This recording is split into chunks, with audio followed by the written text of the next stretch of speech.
മനുജ നമ്മുടെ രാജ്യത്തിനകത്തൊരു യുദ്ധം ഉണ്ടാവുകയെങ്കിൽ എനിക്ക് തോന്നുന്നു ഭാഷാപരമായിട്ടുള്ള അല്ലെങ്കിൽ ഭാഷയെ ചൊല്ലിയുള്ള ഒരു യുദ്ധമായിരിക്കും ഉണ്ടാകാൻ പോകുന്നത്. നമ്മുടെ സംസ്ഥാനങ്ങൾ അതായത് നമ്മുടെ ഈ രാജ്യം തന്നെ നോക്കുക വൈവിധ്യങ്ങൾ നിറഞ്ഞതാണ്. ഒരുപാട് ഭാഷ, സംസ്കാരം, മതം അതുപോലെ തന്നെ ഒരുപാട് കാര്യങ്ങളിൽ നമുക്ക് വൈവിധ്യമുണ്ട്. അതിൽ നമ്മൾ അഭിമാനിച്ചിരുന്നു. പക്ഷേ ഇപ്പോൾ അങ്ങനെയല്ല കാര്യങ്ങൾ. കഴിഞ്ഞ ദിവസം കമൽഹാസൻ നടത്തിയൊരു പരാമർശം കന്നഡ ഭാഷ തമിഴിൽ നിന്നുണ്ടായതാണ് എന്ന് പറഞ്ഞതിൻ്റെ പേരിൽ ഇപ്പോൾ അദ്ദേഹത്തിൻ്റെ സിനിമ വരാൻ പോകുന്നു. അതിനെ ബാധിച്ചു. കമൽഹാസനെതിരെ വലിയ രീതിയിലൊരു പ്രതിഷേധം ഒരുങ്ങുന്നു. കന്നഡക്കാരുടെ ഇടയിൽ കമൽഹാസന്റെ ചിത്രം കത്തിച്ച് കളയുന്നു, കോലം കത്തിക്കുന്നു.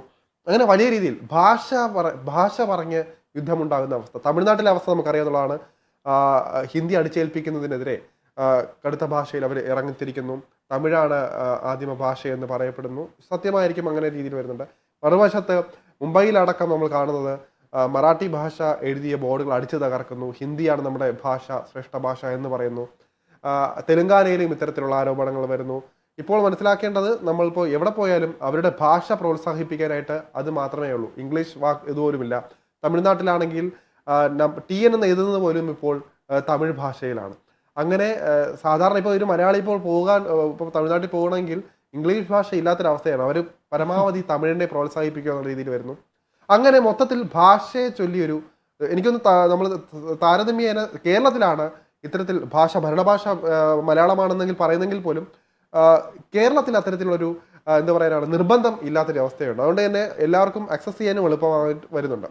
ഇത്തരത്തിൽ ഭാഷയൊരു പ്രശ്നമായി വരുന്നു. കർണാടക ഹൈക്കോടതി തന്നെ കമൽഹാസനെതിരെ രൂക്ഷമായ വിമർശനം നടത്തുന്നു. മാപ്പ് പറയണമെന്ന് ശഠിക്കുന്നു. ആ രീതിയിലേക്ക് വരുന്നു. കമൽഹാസൻ തിരിച്ചു പറയുന്നു, ഞാൻ തെറ്റൊന്നും ചെയ്തിട്ടില്ല, മാപ്പ് പറയില്ല, ഞാൻ കന്നഡ ഭാഷയെ ഞാൻ ആദരിക്കുന്നു, ഒരിക്കലും അവഹേളിച്ചില്ല എന്നുള്ള രീതിയിൽ പറയുന്നു. മാപ്പ് എഴുതി നൽകാൻ ആഗ്രഹിക്കുന്നില്ല എന്നൊക്കെ പറയുന്നു. അതുപോലെ തന്നെ കർണാടക ഫിലിം ചേംബർ ഓഫ് കൊമേഴ്സിനകത്ത് താൻ എഴുതുന്നു, അതിനകത്തും മാപ്പ് പറയുന്നില്ല.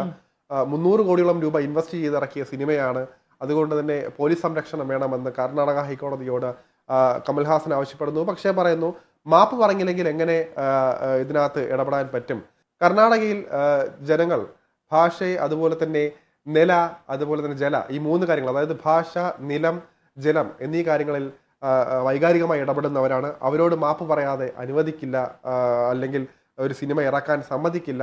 സമാധാനമാണ് വേണമെങ്കിൽ ഒരു സിനിമ, കമൽഹാസന്റെ നിർമ്മാണത്തിൽ വരുന്ന സിനിമ സുഗമമായി റിലീസ് ചെയ്യണമെങ്കിൽ മാപ്പ് പറഞ്ഞേ മതിയാകൂ എന്ന് കർണാടക ഹൈക്കോടതി നിലപാടെടുത്തു. അങ്ങനെ മൊത്തത്തിൽ ഒരു എന്താ പറയാനാണ്, ഒരു യുദ്ധസമാനമായ സാഹചര്യമാണ് നമ്മുടെ നാട്ടിലൊക്കെ അരങ്ങേറിക്കൊണ്ടിരിക്കുന്നത്. എന്താണ് മനുഷ്യക്ക് തോന്നുന്നത്? കമലഹാസനെയൊക്കെ ചെറുപ്പം മുതൽ കാണുന്ന ആൾക്കാരാണ് നമ്മളെല്ലാവരും. ഉലക നായകൻ എന്നാണ് പറയുക. അദ്ദേഹം അത് ഈയിടെ അങ്ങനെ വിളിക്കരുതെന്ന് പറഞ്ഞാൽ പോലും നമ്മളെ സംബന്ധിച്ച് ഏറ്റവും അധികം ഭാഷകൾ സുഗമമായി കൈകാര്യം ചെയ്യുന്ന ഇന്ത്യൻ നടനാണ് അദ്ദേഹം. ഉലക നായകനാവുന്നതും അദ്ദേഹത്തിൻ്റെ അഭിനയ മികവ് കൊണ്ടും അദ്ദേഹം ഈ ഭാഷകൾ കൈകാര്യം ചെയ്യുന്നതുകൊണ്ടും കൂടിയാണ്. ഈ രാജ്യാതിർത്തികൾ, സിനിമയ്ക്കും കലയ്ക്കും ഒന്നും രാജ്യാതിർത്തികളില്ലെന്നും ഈവൻ രാജ്യാതിർത്തികളിൽ സംസ്ഥാന അതിർത്തിക്ക് പ്രസക്തിയില്ലെന്നും വിചാരിക്കുകയും വിശ്വസിക്കുകയും ചെയ്യുന്ന ഒരാൾ കൂടിയാണ് ഞാൻ. കലകൾ അങ്ങനെ ആവണം എന്നാണ്. എന്താണ് ഇതിൻ്റെ ഹിസ്റ്ററി എന്ന് പരിശോധിച്ച് കഴിഞ്ഞാൽ, നമ്മളെല്ലാം ദ്രവീഡിയൻ കൾച്ചറിൽ ബന്ധപ്പെട്ടും ദ്രവീഡിയൻ ലാംഗ്വേജിൽ നിന്നുമാണ് തമിഴും മലയാളവും കന്നഡയും ഒക്കെ ഉണ്ടായിട്ടുള്ളത്.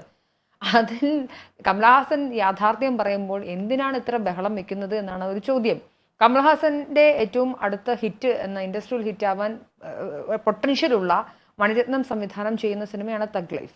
ആ തഗ് ലൈഫ് പോലൊരു സിനിമ കോടികൾ ഇൻവെസ്റ്റ് ചെയ്തൊരു സിനിമയെ തന്നെ ഇത് ബാധിക്കുന്ന തരത്തിലേക്ക് ഈ വിഷയം അത് വിവാദമാവുകയും എന്നിട്ട് ഹൈക്കോടതി ചോദിക്കുന്ന ഒരു ചോദ്യമുണ്ട്, ജനങ്ങളുടെ വികാരത്തെ മാനിക്കണ്ടേ എന്ന് ചോദിക്കുകയാണ്. അതിന് കാര്യമായിട്ടൊരു കാര്യം തോന്നുന്നില്ല. കാരണം ജനങ്ങൾ എപ്പോഴും വികാരബദ്ധം, അവരെ നമുക്ക് എല്ലാവരെയും നന്നാക്കുക എന്നുള്ള ഉപരിയായിട്ട് കമൽഹാസനെ നന്നാക്കുക എന്നുള്ള നിലപാടാണ് അവിടെ കോടതി. അതെ, ജനങ്ങളുടെ വികാരം മാനിക്കുന്നത് എനിക്ക് മനസ്സിലാവാത്ത. വികാരങ്ങൾ നോക്കിയാണോ കോടതിയിൽ നിയമവും ഈ നാട്ടിലെ കാര്യങ്ങളും നിലനിൽക്കുന്നത്? ജനങ്ങളുടെ വികാരത്തെ അങ്ങനെയാണെങ്കിൽ ജനങ്ങളുടെ വികാരം ഭൂരിപക്ഷം ഉള്ള ഒരു വികാരം മോബ്, ഒരു സ്ത്രീയെ ലിഞ്ച് ചെയ്യുക അല്ലെങ്കിൽ കൂടെ റേപ്പ് ചെയ്യുക എന്നുള്ളതാണ് ജനവികാരമെങ്കിൽ ഈ കോടതി സമ്മതിക്കുമോ എന്നാണ് ചോദിക്കുന്നത്. അപ്പൊ ജനവികാരത്തെ മാനിക്കണം എന്ന് പറയുമ്പോൾ കോടതിക്ക് വേണമെങ്കിൽ മറ്റ് പല രീതിയിൽ പറയാം.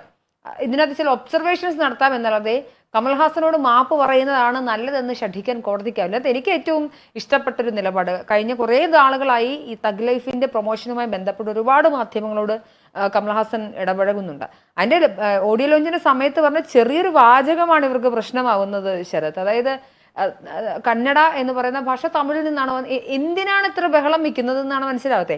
അപ്പോൾ കഴിഞ്ഞ ദിവസവും ഇന്ത്യൻ എക്സ്പ്രസിന്റെ ഒരു ഷോർട്സ് ഞാൻ കാണുകയാണ്. അതിൽ കമൽഹാസനോട് ചോദിക്കുന്നുണ്ട്, നിങ്ങൾ ഇതിൽ എന്താണ് ഇങ്ങനെ സംസാരിക്കുന്നത്, ഇത്തരം കോൺട്രവേഴ്സി ഉണ്ടാകുന്ന സമയത്ത് കമൽഹാസൻ പറഞ്ഞു, ഞാൻ അപ്പോളജി ചെയ്യില്ല, ഞാൻ എന്തിനാണ് മാപ്പ് പറയുന്നത്, ഞാൻ എന്ത് തെറ്റാണ് പറഞ്ഞത് എന്ന് പറയുന്നത്, വേണമെങ്കിൽ തഗ്ലീഫ് കർണാടകയിൽ ഇറക്കണ്ടെന്നേ എന്ന് പറയുന്ന കമൽഹാസനെയാണ് നമ്മൾ കാണുന്നത്. പക്ഷെ അവിടെയാണ് പറഞ്ഞത് 300 കോടി ഇൻവെസ്റ്റ് ചെയ്തു, അപ്പോൾ ഇറങ്ങുന്ന ഒരു പ്രൊഡ്യൂസറിന്റെ ഒരു മനസ്സും കൂടി കമൽഹാസൻ പറയുന്നുണ്ട്. പക്ഷെ ഇന്നത്തെ ഒരു പ്രശ്നം ഒന്ന് ആലോചിച്ച് നോക്കൂ, ഇത് ഈ ഭാഷാവാദങ്ങൾ, ഞാൻ പറഞ്ഞ ഭാഷാവാദമല്ല, ഭാഷാഭ്രാന്താണ് ഇവന്മാർക്ക്. ഈ ഭാഷാഭ്രാന്തുമായി ബന്ധപ്പെട്ടിട്ട് തമിഴ്നാട്ടിൽ ഇപ്പോൾ ഞാൻ ഉത്തരേന്ത്യയിലൊക്കെ വർക്ക് ചെയ്തിട്ടുള്ളതാണ്. ശരത്ത് കേരളം വിട്ട് കഴിഞ്ഞാൽ അല്ലെങ്കിൽ സൗത്തിന്റെ ഒരു പ്രൊവിൻസ് വിട്ട് കഴിഞ്ഞാൽ പിന്നെ ഈ നമ്മുടെ നേറ്റീവ് ലാംഗ്വേജിന് 5 പൈസയുടെ പ്രയോജനമില്ല. നമ്മളൊരു ഇന്ത്യൻ പൗരനാണെങ്കിൽ നമുക്ക് ബേസിക്കലി നമ്മുടെ മാതൃഭാഷ അറിയണം, ഹിന്ദി അറിയണം, ഇംഗ്ലീഷ് അറിയണം. നമ്മളൊരു ലോക പൗരനല്ലേ. ഈ ഗ്ലോബലൈസ്ഡ് സിറ്റിസണായ നമ്മൾ എന്തിനാണ് ഭാഷാവാദങ്ങൾ ഇങ്ങനെ മുറുകെ പിടിക്കുന്നത്? അതായത് നൂറ്റാണ്ടുകൾക്ക് പിറകിൽ നമ്മുടെ യുവജനതയും ഉടക്കി വെക്കുക അല്ലെങ്കിൽ കുടുക്കിയിടുക എന്നുള്ളൊരു മൈൻഡ് സെറ്റാണ്. ഇപ്പൊ തമിഴ്നാട്ടിലടക്കം പരിശോധിച്ച് നോക്കുക, ഭാഷ അവരുടെ വലിയൊരു പൊളിറ്റിക്കൽ എന്താ പറയുക വെപ്പണാണത്.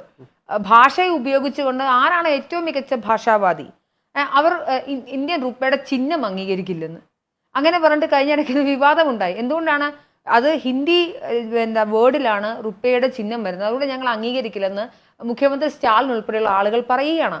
ഒന്ന് ആലോചിച്ച് നോക്കൂ, ഭാഷാവാദമല്ല ശരത്ത്, ഇത് ഭാഷാഭ്രാന്താണ്.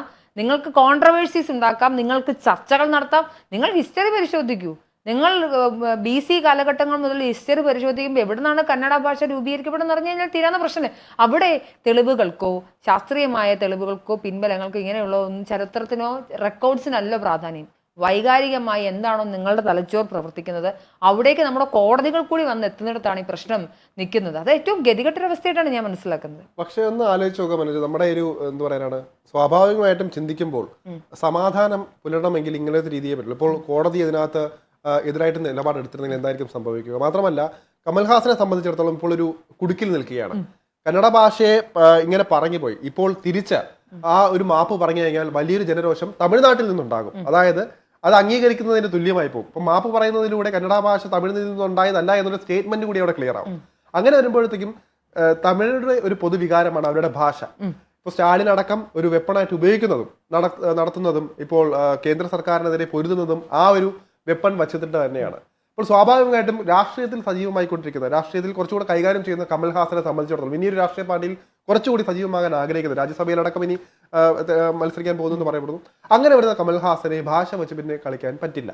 ആ ഒരു സാഹചര്യം കൂടി നിലനിന്നാണ് ഇപ്പോൾ നേരത്തെ പറഞ്ഞ ഊരാക്കുടുക്കിലേക്ക് കമൽഹാസൻ നോക്കുമ്പോഴത്തേക്കും സിനിമ റിലീസായില്ലെങ്കിലും തന്നെ ഇനി അടുത്തത് തമിഴ്നാട്ടിൽ നിന്നേ തനിക്ക് ഇനി പൊളിറ്റിക്കൽ രീതി കൂടിയാകുമ്പോൾ അങ്ങനെ ചിന്തിച്ചാൽ അതുകൊണ്ടായിരിക്കണം ഇതിനകത്ത് കുറച്ച് പണം നഷ്ടമാകുമെന്ന സ്ഥിതി, കുറച്ചല്ല ഒരു വലിയ നഷ്ടമായിരിക്കും ഉണ്ടാകുന്നത്. പക്ഷേ അദ്ദേഹത്തിന്റെ ഭാവി നിൽക്കുന്നത് തമിഴ്നാട്ടിൽ തന്നെ, വേര് നിൽക്കുന്നത് തമിഴ്നാട്ടിൽ തന്നെയാണ്. അതുകൊണ്ട് തന്നെ യാഥാർത്ഥ്യങ്ങളെ അദ്ദേഹത്തിന് പറയാതിരിക്കാൻ മാത്രമല്ല, അതിനകത്ത് കന്നഡയിൽ ഇപ്പോൾ ഒരു നേരത്തെ പറഞ്ഞ പോലെ തന്നെ ഒരു സ്റ്റേറ്റ്മെന്റിലേക്ക് എത്തിക്കഴിഞ്ഞാൽ അങ്ങനെ ഒരു വശവും കൂടി കമൽഹാസൻ ചിന്തിക്കുന്നുണ്ട്. മാത്രമല്ല ഇതിനകത്ത് വേറൊരു കാര്യം പറയുന്നത് ഹിന്ദി ലാംഗ്വേജ് ഇപ്പോൾ പഠിക്കണമെന്ന് നിർബന്ധം പിടിക്കുന്നുണ്ട്. അപ്പോൾ അതുപോലെ തന്നെയല്ലേ നമുക്ക് അവിടെ ഒരു സ്റ്റേറ്റ്മെന്റ് ഞാൻ പറയുന്നത്, മലയാളം അങ്ങനെയാണെങ്കിൽ നമ്മളൊരു ഇത് വെക്കുകയാണ്, മലയാളം പഠിക്കുക തമിഴ് പഠിക്കുക എന്നുള്ളൊരു ആവശ്യം നമ്മളും കൂടെ വെച്ച് കഴിഞ്ഞാൽ ഒരു ആവശ്യമായിട്ട് സ്റ്റേറ്റുകളൊക്കെ ഭാഷാടിസ്ഥാനത്തിലാണ് രൂപീകരിക്കപ്പെടുന്നത്. ഈ ഭാഷാടിസ്ഥാനത്തിൽ ഞാൻ എപ്പോഴും പറഞ്ഞു ചോറുംപശ വില ഒട്ടിച്ച് വെച്ചേക്കാണ്. നാട്ടുരാജ്യങ്ങൾ ഭാഷാതിർത്തികൾ വെച്ചിട്ടാണ് ഈ ഭാഷാടിസ്ഥാനത്തിൽ സംസ്ഥാനങ്ങളെ രാജ്യമാക്കിയതാണ് നമ്മുടെ ഇന്ത്യ എന്ന് പറയുന്നത്. അങ്ങനെ ഒരു ഘട്ടത്തിൽ സ്വാഭാവികമായും വംശീയമായ ഒരു വേർതിരിവ്, ചേരിതിരിവ്, സൗത്ത് നോർത്ത് അല്ലെങ്കിൽ കേരളത്തിലേക്ക് വന്നു കഴിഞ്ഞാൽ ജില്ലകൾ കഴിഞ്ഞാൽ പഞ്ചായത്ത് വാദങ്ങൾ ഒക്കെ നമുക്ക് കേൾക്കാൻ സാധിക്കും. ഇത് സ്വാഭാവികമാണ് ശരത്. പക്ഷെ ഇതിനേക്കാളൊക്കെ ഉപരിയായി നിങ്ങൾക്ക് ജീവിക്കണോ, നിങ്ങൾക്ക് മെച്ചപ്പെട്ട സൗകര്യങ്ങളിലേക്ക് പോകണമോ, നിങ്ങൾക്ക് നല്ല വിദ്യാഭ്യാസം വേണമോ, നിങ്ങൾക്ക് വികസനം ആവശ്യമുണ്ടോ, നിങ്ങൾക്ക് എന്താവശ്യമുണ്ടോ, നിങ്ങൾക്ക് അതിനേക്കാൾ ആ രീതിയിലേക്ക് ഇന്റർനാഷണൽ സ്റ്റാൻഡേർഡിലേക്ക് ഉയരണമോ, ഭാഷ കൈകാര്യം ചെയ്യാൻ അറിഞ്ഞേക്കണം. അത് ഇംഗ്ലീഷ് ഭാഷ. അങ്ങനെയാണെങ്കിൽ ഞങ്ങൾ ഇംഗ്ലീഷ് ഭാഷ, ഞങ്ങൾ കൊളോണിയൽ പീരീഡിൽ ഉള്ള ആൾക്കാരാണ്, എങ്കിൽ ഞങ്ങൾ ഇംഗ്ലീഷ് ഭാഷ സംസാരിക്കില്ല എന്ന് പറഞ്ഞാലോ? നടക്കാത്ത കാര്യമാണ്. അതായത് ഇതൊരു പൊളിറ്റിക്കൽ ജാർഗൺ എന്നാണ് ഞാൻ പറയുന്നത്. അതായത് അമ്മ മലയാളം നമ്മൾ പറയാം, അമ്മ നമ്മുടെ മാതൃഭാഷ, തായ്മൊഴി തമിഴ് എന്നൊക്കെ പറഞ്ഞ് ഇവരിതിങ്ങനെ നമുക്ക് വൈകാരികമായ ഒരു അടുപ്പം ഉണ്ടാകും. നമ്മൾ അമ്മ എന്നാണ് വിളിക്കുന്നത്.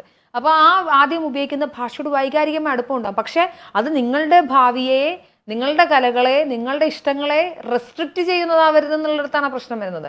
അതുകൊണ്ട് തന്നെ കമൽഹാസൻ എന്ന് പറഞ്ഞ നടൻ അദ്ദേഹം ഏതെങ്കിലും ഇപ്പൊ തമിഴ്നാട്ടിൽ അദ്ദേഹത്തിന്റെ വേരുകളെങ്കിൽ പോലും അദ്ദേഹം തമിഴനായി മാത്രമല്ല മികച്ച രീതിയിൽ മലയാളം സംസാരിക്കുന്ന, മികച്ച സിനിമകൾ എടുത്തിട്ടുള്ള, ഹിന്ദി ഭാഷ സംസാരിക്കുന്ന, വിവിധ ഭാഷകൾ സംസാരിക്കുന്ന അദ്ദേഹത്തിന് വളരെ സുഗമമായി അദ്ദേഹം വിശ്വപൗരൻ എന്ന രീതിയിൽ ഒരു കാറ്റഗറിയിൽ വരുന്ന ഒരാളായിട്ടാണ് ഞാൻ അദ്ദേഹത്തിന് ഒബ്സർവ് ചെയ്യുന്നത്. അപ്പം അദ്ദേഹം പറഞ്ഞൊരു ചെറിയ സ്റ്റേറ്റ്മെന്റിനെ ഇത്രയധികം വൈകാരികമായി നാടകീയമായി ചിത്രീകരിക്കുന്നത് ആ നാട്ടിലെ ആളുകളുടെ പൊളിറ്റിക്കൽ യൂസിങ്ങിന് വേണ്ടി കൂടിയാണ്, അദ്ദേഹം കൂടി ഉപയോഗിക്കാൻ വേണ്ടി തന്നെ എന്നുള്ളൊരു പൊളിറ്റിക്കൽ ഹിഡൻ അജണ്ട കൂടി അങ്ങനെയുണ്ട്. ഇതിൽ ഞാൻ പറയുന്നത് നമ്മളൊരു ആധുനിക പൗരനാവുക എന്നുള്ളതാണ്. നമുക്ക് ഭാഷ ഇപ്പോൾ ശരത്തിനും എനിക്കുമൊക്കെ നമ്മൾ ഇവിടെ ഹിന്ദി പഠിക്കുന്ന ആൾക്കാരാണ് അല്ലേ. ഈ ഹിന്ദി കൊണ്ട് നമുക്ക് ഒരുപാട് പ്രയോജനങ്ങളുണ്ട് കേരളം വിട്ട് കഴിഞ്ഞാൽ. മലയാളം പഠിക്കുന്നുണ്ട്, ഇംഗ്ലീഷ് പഠിക്കുന്നുണ്ട്, അത്യാവശ്യം ഒരു 3-4 ലാംഗ്വേജ് കൈകാര്യം ചെയ്യാൻ അറിയാവുന്ന ഒരു ക്വാളിറ്റി ആയിട്ട് കണക്കാക്കണം. യൂണിവേഴ്സൽ ലാംഗ്വേജ് പഠിക്കുക എന്നുള്ളത് പ്രധാനമാണ്. നമുക്കിപ്പോൾ ഈ നാട് വിട്ട് പോയി നമുക്ക് ബേസിക് ആയിട്ട് എല്ലായിടത്തും അംഗീകരിക്കുന്ന ഒരു ലാംഗ്വേജ് ആണ്. അതാണ് ഇംഗ്ലീഷും. എനിക്ക് തോന്നുന്നു ഇന്ത്യയിൽ പ്രാദേശികമായിട്ട് ഹിന്ദിയും അനിവാര്യമാണ്. ഒരു പക്ഷേ അവിടെ ഇപ്പോൾ എനിക്ക് തോന്നുന്നു ആന്ധ്രയിലായാലും കർണാടകയിലായാലും തമിഴ്നാട്ടിലായാലും ഹിന്ദി സംസാരിക്കുന്നവരാണ്. ഇപ്പോൾ അവരുടെ ഭാഷ കഴിഞ്ഞാൽ പിന്നെ പ്രിഫറൻസ് ഹിന്ദിയാണ്. അതുകൊണ്ട് നമുക്ക് സർവൈവ് ചെയ്യണമെങ്കിൽ ആ ഒരു ലാംഗ്വേജ് പഠിച്ചേ മതിയാകും, അല്ലെങ്കിൽ നമ്മൾ അതിട്ട് ഇഴുകി ചേർന്നേ മതിയാകും. അതെ. അപ്പൊ നമുക്കിപ്പോ ജീവൻ രക്ഷിക്കാൻ നമുക്ക് ഒരാളിപ്പോ പോയി കഴിഞ്ഞാൽ ഹെൽപ്പ് എന്നായിരിക്കും പറയുന്നത്, അല്ലെങ്കിൽ ഫുഡ് എന്നായിരിക്കും പറയുന്നത്. എന്തുകൊണ്ടാണ് അത് നമ്മൾ പഠിക്കേണ്ടത്? അപ്പൊ ആൾക്കാർക്ക് അത് കമ്മ്യൂണിക്കേഷൻ ആണ് അവിടെ വേണ്ടത്. നമ്മൾ കുരുപൊട്ടേണ്ട കാര്യമില്ലെന്നുള്ളതാണ് യാഥാർത്ഥ്യം. അതായത് കന്നഡ ഭാഷ തമിഴിൽ നിന്ന് വന്നു, ആയിക്കോട്ടെ, അതൊരു സ്റ്റേറ്റ്മെന്റ്, അതൊരു യാഥാർത്ഥ്യം. അയാൾ വിവരമില്ലാത്ത ആളാണോ അയാൾ പറഞ്ഞത്? കർണാടക കോടതി പറഞ്ഞു തുടങ്ങിയപ്പോൾ താൻ പണ്ഡിതനാണോ അതോ ചരിത്രകാരനാണോ ഇങ്ങനെ സ്റ്റേറ്റ്മെന്റ് നടത്താൻ എന്ന് പരാമർശമുണ്ട്. പക്ഷെ നമ്മൾ അവിടെയാണ് കോടതികൾ അവിടെ നമ്മൾ ഒരു നിലപാട് സ്വീകരിക്കാമായിരുന്നു, മയത്തോടെ സംസാരിക്കാമായിരുന്നു. കമൽഹാസൻ ഈ ഒരു സാഹചര്യത്തിൽ അങ്ങനെ പറയേണ്ടിയിരുന്നില്ല. അങ്ങനെയാണെങ്കിൽ അവരുടെ വികാരം കൂടി മാനിച്ചിട്ട് വേണമെങ്കിൽ പറയാമെന്നൊരു നിലപാട് കമൽഹാസൻ എടുക്കാം. അല്ലാണ്ട് ഒരു കണിശമായിട്ട് പറഞ്ഞാൽ മതിയാകൂ എന്നുള്ള സ്റ്റേറ്റ്മെന്റിലേക്ക് പോകണ്ടായിരുന്നു. നമ്മൾ കോടതിയെ ചോദ്യം ചെയ്യാൻ ആളല്ല, ഇപ്പോഴും നമ്മൾ കോടതി വ്യവസ്ഥകളെ വിശ്വസിക്കുന്ന ആളുകളാണ്. എന്നാൽ പോലും കോടതിക്ക് ഒരു പരിധിവരെ ഇങ്ങനെ വരുമ്പോഴാണ് സ്വാഭാവികമായിട്ടും എല്ലാവരും ചിന്തിച്ചു പോകുന്നത്. അങ്ങനെ ഒരു കാര്യം കൂടിയുണ്ട്. എന്തായാലും കമൽഹാസനെ സംബന്ധിച്ചിടത്തോളം ഏറ്റവും ക്രൂഷ്യൽ ആയിട്ടുള്ള ഒരു ടൈം തന്നെയാണത്. നമ്മൾ മനസ്സിലാക്കേണ്ടത് നേരത്തെ പറഞ്ഞ പോലെ തന്നെ ഇപ്പോൾ തഗ്ലൈഫ് നമ്മൾ കമൽഹാസനെ എല്ലാവരും ആരാധിക്കുന്നവർ, എല്ലാവരും കാണുമെന്ന് വിശ്വസിക്കുന്നുണ്ട്. ഭാഷയുടെ പേരിൽ ഒരു വേർതിരിവ് ഉണ്ടാക്കി കഴിഞ്ഞാൽ അത് കൂടുതൽ സങ്കീർണമാവുകയുള്ളൂ എന്നേ പറയാനുള്ളൂ ഈ ഘട്ടത്തിൽ.